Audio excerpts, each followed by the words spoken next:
नमस्कार। आप सभी को स्वामी विवेकानंद जी की जन्म जयंती की हार्दिक शुभकामनाएं।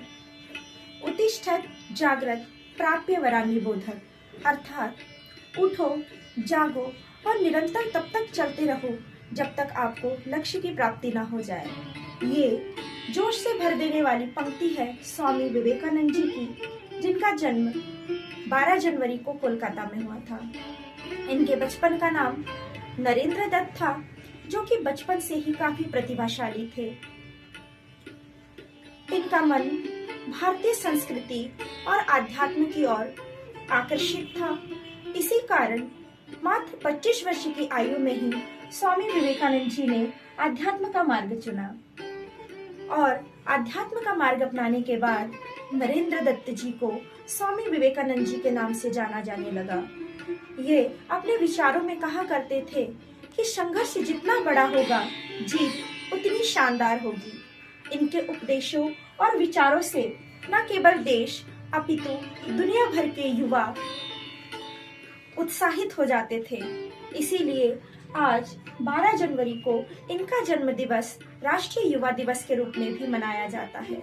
ये अपने विचारों में कहा करते थे कि सब कुछ खो देने से बुरा उस उम्मीद को खो देना है जिसके बल पर हम किसी भी सफलता को प्राप्त कर सकते हैं। इसीलिए दोस्तों, अब उस उम्मीद को कभी मत खोइए।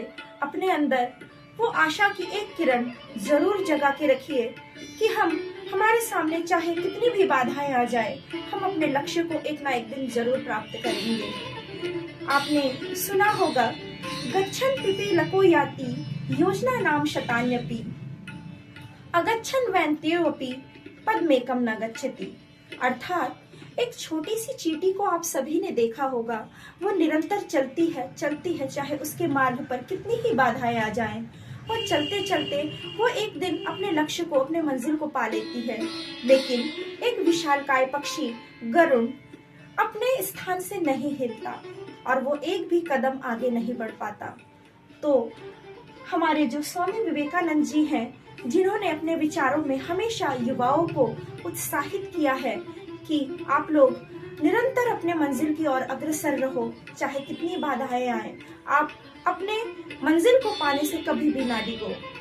कभी ना कभी हमें उस मंजिल की प्राप्ति जरूर होगी।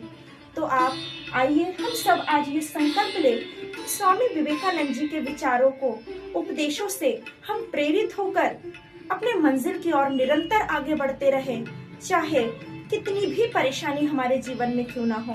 क्योंकि कहते हैं ना, चाहे रात कितनी ही काली हो, एक दिन सवेरा होता ही है। धन्यवाद।